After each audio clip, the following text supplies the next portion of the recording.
বহুতো ষ্টুডেণ্ট সকলে 2026 চনৰ মেট্ৰিক পৰীক্ষালৈ বয় কৰি আছে কিয়নো চৰকাৰে বিভিন্ন পৰিৱৰ্তন কৰিছে যেনেকৈ তোমালোকৰ MCQ আৰু থিয়ৰী দুটাত এক্সট্ৰাকৈ পাছ কৰিব লাগে তাৰ পাছত কিছুমান কুৱেশ্যন কিতাপৰ লগত মিল নাখায় ডাইৰেক্ট বনাই দিয়ে লগতে CBSE পেটাৰ্ণ কৰিবলৈ চেষ্টা কৰি আছে তো ইয়াৰ মাজত তোমালোকৰ বাবে আমি চাৰিটা ভাল খবৰ লৈ আহিছোঁ তো কি হয় চাৰিটা ভাল খবৰ আজিৰ এই ভিডিঅ'টোত তোমালোকে গম পাবা তো আজিৰ এই ভিডিঅ'টো যিসকল ছাত্ৰ ছাত্ৰীসকলে 26ত এক্সাম দিবা তেওঁলোকৰ কাৰণে বহুতো গুৰুত্বপূৰ্ণ ক্লাছ 9ত তোমালোকৰ যেনেকৈ ৰিজাল্ট নহওক কিয় ক্লাছ 10ত এইটো মেটাৰ নকৰে আজিৰ এই ভিডিঅ'টোৰ জৰিয়তে তোমালোকৰ বাবে কেইটামান পইণ্টছ কম যিবোৰ ফ'ল' কৰিলে তোমালোকে মেট্ৰিকত ভাল নম্বৰ পাবলৈ সক্ষম কেনেকৈ পঢ়িব লাগে কি কৰিব লাগে গোটেইবোৰ কথা আলোচনা কৰিম প্ৰথমবাৰৰ বাবে আহিছা যদি চেনেলটো ছাবস্ক্ৰাইব কৰিবা কাৰণ তোমালোকৰ বাবে আমি সকলোবোৰ গাইড কৰিম প্ৰথমৰ পৰা শেষলৈকে তো বহুতো ষ্টুডেণ্টছে ভাবি আছে যে মোৰ দৰে 80% 90% মাৰ্ক পোৱা সম্ভৱ নহয় তো এনেকুৱা নাভাবিবা কাৰণ এতিয়াও বহুত সময় আছে তো অহা ভিডিঅ'টো কণ্টিনিউ কৰোঁ তো আমি আহিছোঁ আমাৰ প্ৰথমটো খবৰ লৈ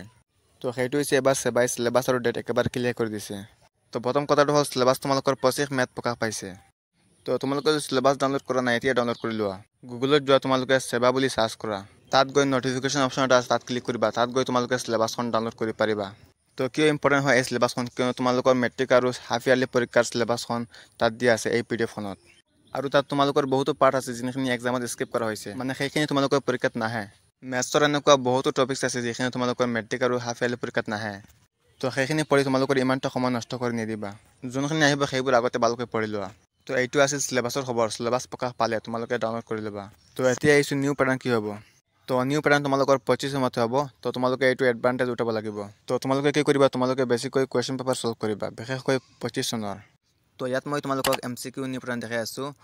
এছাৰচন ৰিজন MCQ ষ্টেটমেণ্ট বেজ MCQ মাল্টিপল চিলেকশ্যন MCQ সিকুৱেন্স বেজ MCQ match the following MCQ তো এই সকলোবোৰ MCQ কৰিব লাগিব কেৱল কিতাপৰ MCQবোৰ কৰিলে এক্সামত কমন নপৰে নেক্সট আৰু তোমালোকৰ 5 মাৰ্কটো চেঞ্জ হৈছে আগৰ দৰে নহয় যে তোমালোকে 90ৰ ভিতৰত 27 পালে পাছ হৈ গৈছা তো এনেকুৱা নহয় আজিকালি দুটাত পাছ কৰিব লাগিব MCQ আৰু ডেছক্ৰিপটিভ দুটাত 13 পাব লাগিব তো ডেছক্ৰিপটিভত বেছিকৈ মাৰ্ক পাবলৈ হ'লে তোমালোকে বেছিকৈ কিতাপবোৰ পঢ়িব লাগিব কাৰণ এতিয়া কনচেপচুৱেল কুৱেশ্যন বেছিকৈ আহে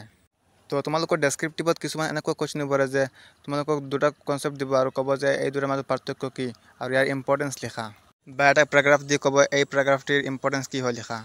তো ডেছক্ৰিপটিভত এনেকৈ চেঞ্জ কৰিছে ছ'চিয়েল চায়েন্স ছাবজেক্টটোত তো সকলোতকৈ ইম্পৰ্টেণ্ট কথাটো হৈছে তোমালোকে আৰ্লি ষ্টাৰ্ট কৰিব লাগিব কাৰণ সময়বোৰ তোমাৰ হাতৰ পৰা গৈ আছে বহুতো ষ্টুডেণ্টছে এক্সামৰ ৰুটিন পোৱাৰ পিছৰে পৰা পঢ়া ষ্টাৰ্ট কৰে তো তোমালোকে এনেকৈ নকৰিবা তোমালোকে এখন ৰুটিন বনাই লোৱা আৰু সেই ৰুটিন মতে প্ৰতিদিন পঢ়ি যোৱা দেখিবা তোমালোকে নিশ্চয় তোমালোকৰ ৰিজাল্ট ভাল হ'ব